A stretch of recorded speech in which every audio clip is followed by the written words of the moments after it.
Hi everyone, it is great to see you. I am having a tough time making videos. Recently it has been raining so much outside. So today you're getting a short video that is coming from inside the house. I had a delivery from Mr. Maple. This is Twombly's Red Sentinel, which is a columnar, not quite sure how to say it, red maple, and that just means grows up like a column. And this tree is actually going to get a maximum of about 3 feet in width. So it actually really stays narrow, and I'm so excited to plant this outside in the ground. I have the perfect spot, and after the rain has cleared, I will be showing you where that is. But let's take this out of the box right now. So this particular maple comes, it says it's an extra large gallon size. So, you know, it's not going to be super big, but that is okay. This is not a really big maple anyway. Oh my goodness, look at this. Wow. Okay. So it looks like we have a little crack in a branch here. But you know what? That is okay. This has gone through a lot. It's pretty dry. I'm going to give it some watering here and give it a little trim, and I'll be back in a minute.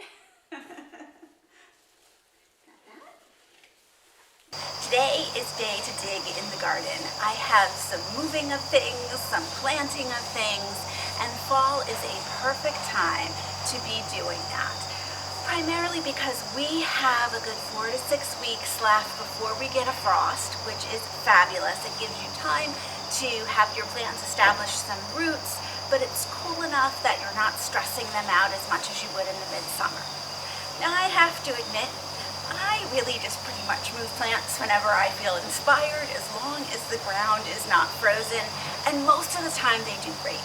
But when you listen to the experts, they really do say fall is ideal. So if you get a chance to decide when you're going to be planting new shrubs or new plants in your garden, fall might be one of the ideal times. So last week, you know, I had this Twombly's Red Sentinel delivered to me, and unfortunately had gotten broken in the transport, but I have been in contact with Mr. Maple. They are so responsive, which is great, and they said that it will send up another couple liters. Not to worry, it will continue growing nice and tall. So I am going to get this in the ground today. You're going to notice that the foliage looks a little worse for wear too. You know, that's how it arrived shipped. It needed some extra water. The great thing is it's going to come back. We're towards the end of the season anyway, so you're not going to get a beautiful display, probably of foliage for the fall this year, but totally worth planting and enjoying for many years to come. Now, of course, I decided that I wanted to plant it where I already have other things, so let me tell you what I'm going to do here. First of all, I have this beautiful urn that's done really well. Remember, this is made of that nice lightweight resin, so I'm going to move that out of the way.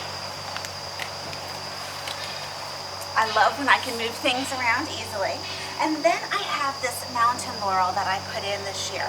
So this mountain laurel is about full size. I'm going to move it to a different spot in the garden because Twombly's Red Sentinel, being of that column shape, is going to get to be about 3 feet in diameter. And I have this brick wall area here that's about 3 feet in diameter. What I want to do is center that so that as it's growing, I have that nice column that goes up against the 3 feet of brick there, and I have plenty of space for it. It seems kind of silly at the moment because it is such a little stalk that we need to leave that much space, but I am expecting it to do great things. And that's why we have movable elements like the urn that I can put next to it and sort of fill in until its branches are wide enough. So I'm going to get digging here and get everything planted.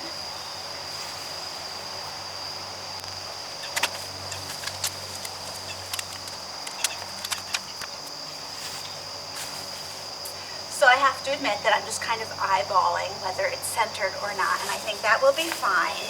Now, this particular red maple really came pretty much bare root. Now, you usually don't put a lot of fertilizer in with your red maples. So they're pretty delicate, so that's exactly what I'm going to do. And then I'm going to look and see where the dirt came up to here. You do not want to plant these too low. That's a really, really important thing for your red maple. So I'm going to err on the side of caution here and actually fill in my little area. There we go. They do not like things too damp. One of the big problems with planting a red maple is that you're going to be tempted to keep watering it to make sure that it's okay. That's what I do. I want to baby things along, but you don't want to really for your red maples. Now, I'm going to grab a stake. Okay, this is one of the stakes that I had used for my mandevilla. I told you they come in handy. And let's see how far I can get this to go down. There we go, that's pretty good.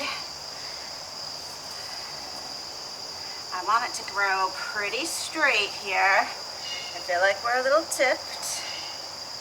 Okay. So I am going to tie it to the stake really gently. Of course, we don't want to cut off any of the plant circulation. So this is a very flexible, stretchy plant tape, and I'm going to just carefully go around it and tie it. And I'm going to do that in a couple places. And this is something, so I'm leaving about 1 inch here where it does have a little flexibility, a little room to breathe.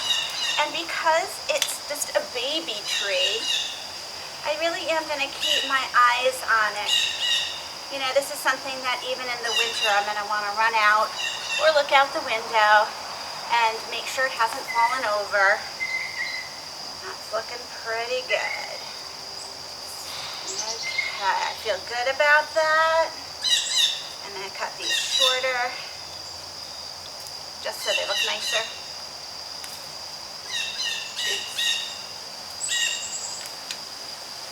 Okay. This, I feel, is a small enough plant that the one stake is going to do just fine. You see a lot of people that put the 2 stakes out, and certainly that's something you can do if that's how you prefer to stake your plants. But this is looking good. So thinking that it's going to get to be 3 feet around, you're looking at about 1.5 feet on each side. So I'll still have a little space between my house. I don't like to have the plants right up against the house. That's not the best for your house. So this gives me a little path that I can walk along here. But boy, it's going to also give that nice upright structure here in a house that has that big brick piece here to cover. So now I'm going to get that beautiful urn to move back in here to sort of fill this spot up.